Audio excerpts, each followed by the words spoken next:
After 25 years of marriage, my wife suddenly left to find herself, taking half our savings to travel the world solo, leaving me behind to work and struggle alone to pay the bills.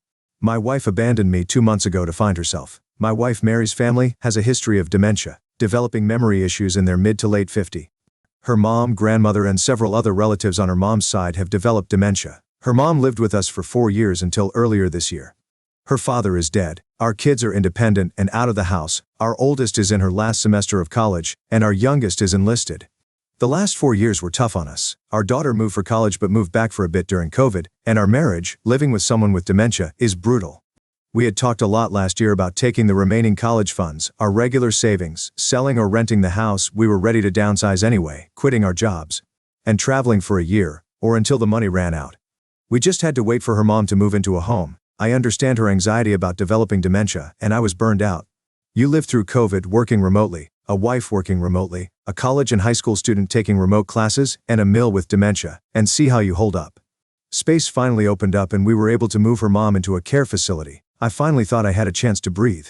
When we moved Mary's mom out, Mary's mental health took a huge downward spiral. I went from caring for her mom to caring for her.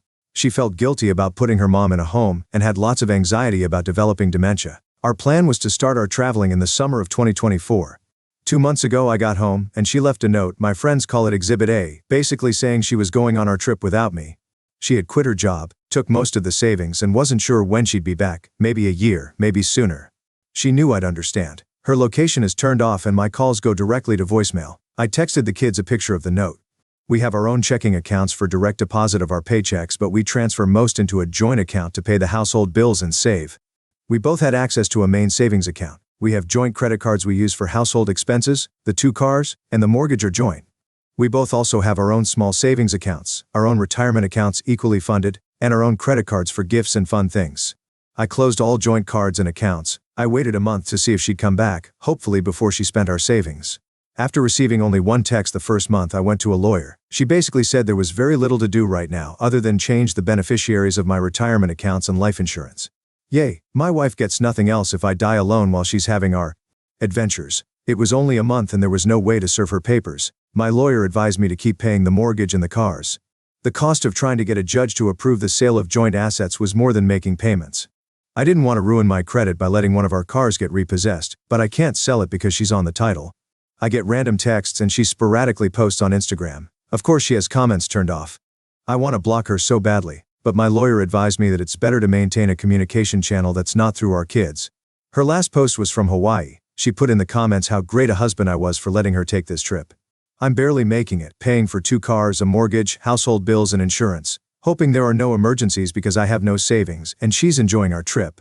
Fair? I'm so pissed at her. I helped take care of her mom for 4 years, and when she fell apart after her mom moved into a memory care home, she returned the favor by abandoning me. I'll never get to take this trip and have to put off retirement. My only solace is the kids are pissed at her, but they'll probably forgive her eventually. Double F her. I'm no fool, she's hooking up with guys. She looks good, she'll have zero problem getting men. I texted her and asked if she was sleeping around, and a week later she responded that she wasn't sure. So, I'm drinking alone on a Friday night, and she's somewhere, probably on a beach, enjoying life. Trip F her. Edit. My lawyer has given me a bunch of advice and options. It was just way more than I could possibly include in this post. I could definitely push the issue harder, and I might need to at some point, but all that work is very expensive. Finding her, serving her, getting a judge to sign off, that's not cheap. I'm following up soon, and I plan on talking about our savings and my finances. Until I paid all the bills and realized how little was left, it didn't hit me that I had to worry about money. Here's an update from my original post. I'm feeling much more positive now that the financial situation has become a little more manageable. Basically, I'm running up debt that will get paid off when I sell the house. Even with lawyer fees, I have 6 to 8 more months before I have to worry about money, assuming there are no emergencies. My friend's wife gave me some good advice. Don't go from being a hero to a villain in your kids' eyes. How I talk about and treat my wife will determine my future relationship with my kids. I don't give a damn about my wife, but I don't want to make her a sympathetic figure or drive them away from both of us. I followed up with the lawyer. Basically, she said we're going to have her pay back the savings she took through a reduction in her share of the assets. Any division of assets will include the savings she took. She'll also have to repay the money I spent maintaining the household while she was gone. There is plenty of equity in her share of the house and her retirement plans to cover that. She said that our finances are so intertwined that after nearly 25 years of marriage, my wife is going to get some share of the assets. The best case is she agrees to the terms of the divorce, and it's relatively cheap and quick, otherwise it gets complicated and expensive. She gave me a lot of options and how much I could expect to spend, so I decided just mostly to wait. I got a couple of credit cards with promo rates for purchases and transfers, which gives me breathing room, and I can conserve cash. I'll just pay them off when I sell the house. Now that my financial situation is less stressful, I'm actually enjoying her being gone. I'm free to do whatever I want whenever. I don't have to cook, clean, or take care of anyone. The house is quiet for the first time I can remember. I loved my wife, but her mental health weighed down our marriage. On balance, it was worth it until now. The first month or so I expected her to be there whenever I'd get home. When someone was at the door or if I heard noises, I'd think it was her. I'd check the doorbell cam obsessively. I'm not looking forward to her returning. It has to happen, but when she comes back, I'll have to deal with her, the divorce, getting the house ready to sell, dividing all our stuff, and finding a new place to live. I'm hoping she'll stay away until after New Year's, but my daughter said she thinks her mom will be home for Christmas, either to stay or visit. My lawyer will have papers ready to serve her. Hopefully she'll just agree to the terms and continue her travels.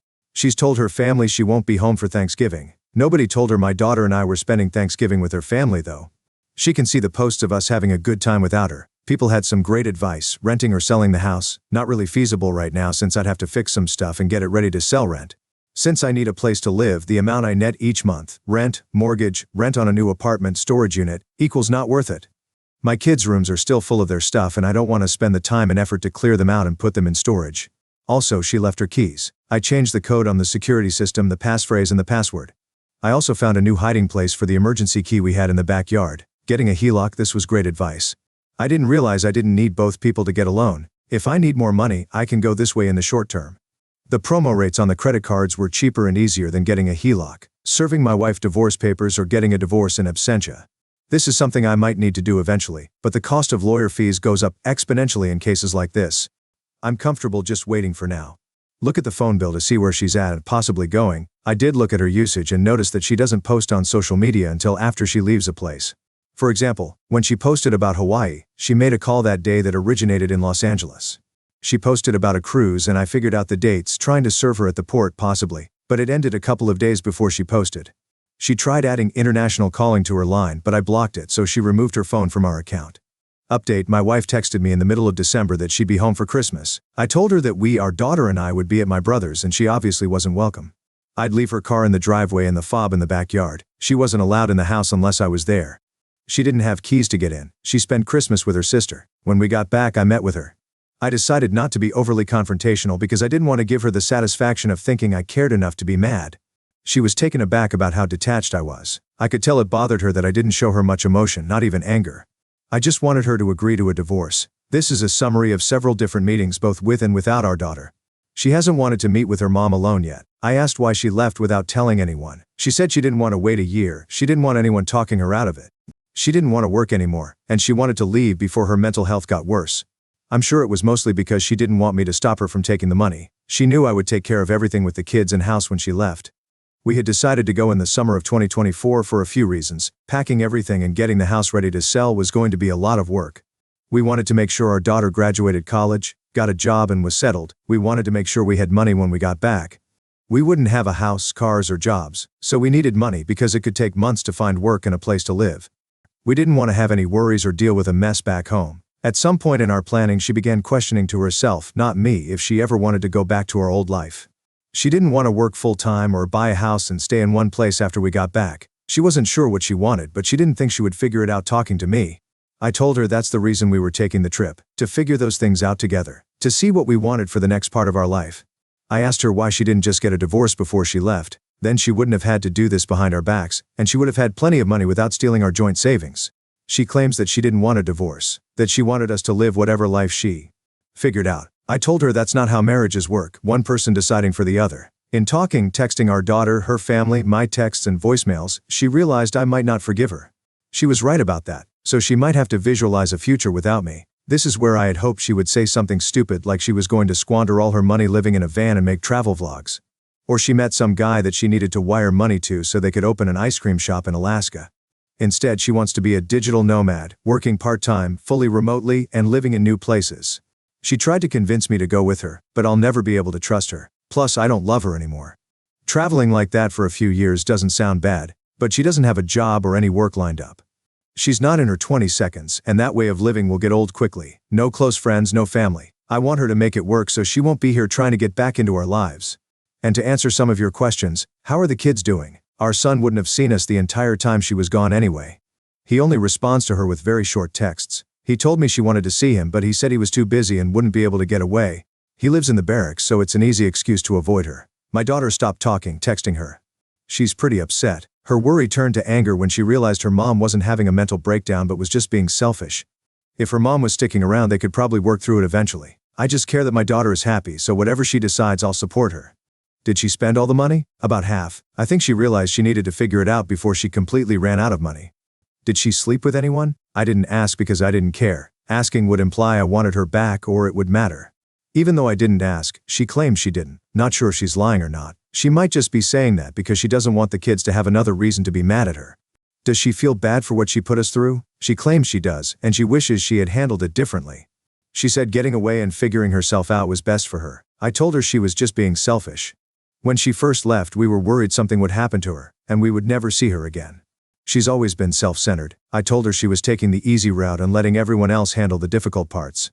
If she gets sick, the kids will take care of her. If she goes broke, she'll live with family. Abandon everyone, they'll forgive her. She thinks her siblings and our children will let her live with them like we let her mom live with us. I'm sure when she visualizes her future, she sees our kids there. They might not be in the same way they were before, despite how it might sound. I'm actually really happy with how it all turned out. Our divorce is far from final, but we've agreed on the big things. We'll sell the house, split the retirement, and profit from the house, pay back the money she took, and what I spent maintaining the household. I got most of what I wanted from the settlement, and she'll soon be mostly out of my life. I won't have to pay alimony, and because she's choosing to make significantly less money than she was, I won't be forced to support her. That would have been a kick to the teeth. She isn't my responsibility anymore, and I won't have to care for her if she does get sick or goes broke. I figured I'd start dating again. I didn't realize a 50-year-old man with children out of the house, a good job, and in decent shape would be a catch.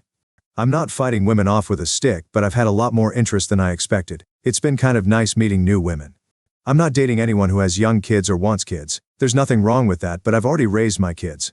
Not that it would matter if they did. I took care of that a while back, and I just recently got everyone out of the house. I've worked out the numbers, and I'll be doing pretty well after everything is settled. I only have to support myself.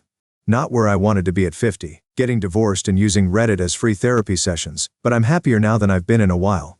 I'm even planning a little vacation of my own. Thank you to everyone who has responded and reached out, it meant a lot. Now on to the next story. Story 2. Wife started texting a college guy, claiming they were friends. Now she says a kiss happened, but she didn't kiss back. My girlfriend, 34 female, and I, 35 male, have been together for a long time, 13 years to be exact. She and I agreed to hold off on marriage until we were financially stable with stable careers. 13 years in, that didn't quite happen, so we agreed to remain unmarried. During the past year, my girlfriend lost her job as an office manager, which I got for her, and then as a FLOTUS. She was let go after 2 weeks on the job. The firings and also her inability to get a steady job wreaked havoc on her self-confidence. Her self-confidence wasn't that high to begin with, but after the firings it took a nosedive. I was there for her as best as I could. I told her that it was only temporary, that those places weren't the right fit for her, and listened to her when she voiced her frustrations. I helped with her resume, suggested a job placement program, etc. For the last 3 months or so, she has been in contact with a guy, a college student, who asked for her number, and she willingly gave it. He texted her, and they met up a few times. As far as I know, they are continuing to meet. She didn't hide any of this from me. She said he was simply a friend, but later on, she said that she had developed romantic feelings for the guy. But she also said she didn't want to lose me and that she simply was continuing to meet with him as a friend and that nothing physical happened. She said she was just confused. I felt devastated. I'm feeling devastated. I went through all of that: denial, grief, anger, bargaining, and acceptance of emotions. Trust is gone. The bond has been broken. What gets me so pissed is the fact that she thinks she's continuing to see the guy as a friend, and as long as nothing physical happens, then it's okay. It's not okay. She's sharing her emotions, hopes, dreams, and life with this guy while having me as a boyfriend. That's not how any of this works. Friends don't go out to dinner and have drinks, that's dating. And it gets better. She said that he's graduating in May and going back to his home country, Japan. She also has another guy friend whom she frequently meets up with and texts. Right now she's hanging out with one of her 2 friends and said she'll be back in the morning. I'm moving out. I don't want any part of this BS. I just need to vent and get this out there instead of holding it in and letting it eat me up inside. Due to my housing situation, my brother offered me a room in his home, but the place is not ready. I have to stay here with her until the middle of January. I'm so over this, but it still hurts like hell. How could someone do this to me? I'm not perfect, but I've supported her as best as I can, financially and emotionally. I've paid for most of the rent for most of the time we've lived together. I've given her money when she was jobless. I know what I will do, but I don't know what to do in the meantime. It sucks so much. I can't sleep, I've lost some weight, and I just don't know what to do. Thank you everyone for your sound advice and kind words. She came back early this morning, and we had a huge row. As predicted, the guy kissed her, and according to her, she didn't kiss him back, but she didn't leave either. Horse manure, but whatever. I asked her why she didn't go home, and her excuse was that Uber was expensive. Laugh out loud. She said that if it made me feel better, she would only see him during the daytime and explicitly tell him that it was only a friendship. Sure, but a bit of good news. My brother said I can move in within 2 weeks. I just need to find a day when she's working or out of the place to move. I'm a minimalist, so there's not a lot of stuff. I really hate my ex. I don't ever want to see her or be with her, but it hurts so much knowing she chose someone else over me. 3 years together, we had amazing memories. I was literally the happiest I was in life when I was with her. Every day, from our Walmart and Target runs to living with each other, playing video games together, and also having the best vacations, including our first time at Disney World. I still, to this day, don't know why she cheated. She said she didn't, but the proof and all was there. It's been 4 months and I've been a lot better mentally and getting more fit. I can't believe after getting a new job, she instantly fell in love with someone else. I didn't know she was doing things behind my back with him. Reading the messages between them when I found out hurt me. She would tell him how she wasn't happy, and that I was annoying, and she was depressed. She really seemed fine to me. I took her out to events and dates just a few weeks before D-Day, and she rested her head on my shoulder while we enjoyed our time together. After finding out and telling her to get out, she told me things about why she did what she did. She said she needed time to love herself and she was depressed. I wasn't loving her so much. I didn't pay enough attention to her problems, and the AP did. He would message her saying he promised never to hurt her and called her his queen. After being together for 3 years, the natural honeymoon stage is over, and that's when we become adults and think about life and our future. Now, yes, I do regret not showing her enough love and paying attention to her problems. I felt horrible after she told me all this. It hurt me when she said she knew I would have cheated if I could, that I'm a narcissist, while I sat there crying and hurt, while she had no emotion. She looked annoyed when I would mention breaking up with her. When we argued, she would hold pills and threaten to kill herself, but she was calm when I kicked her out. Months later, she tried talking to me and begged me to talk with her because she was depressed, but I ignored her because I knew my worth now. After getting herself together and being with the AP, she actually stopped reaching out to me. I'm glad she stopped, but it also confused me. It hurt seeing posts from the AP saying how she made him happy, how he promised to show her the world, to be there for her at her darkest times. It made me sit back and wonder how much I should have actually listened and read her emotions. I just get these random sad moments, and I blame myself for everything. I even admitted to everyone, even God, the mistakes I had made. I hate her, but I still told everyone about the good she did for me before.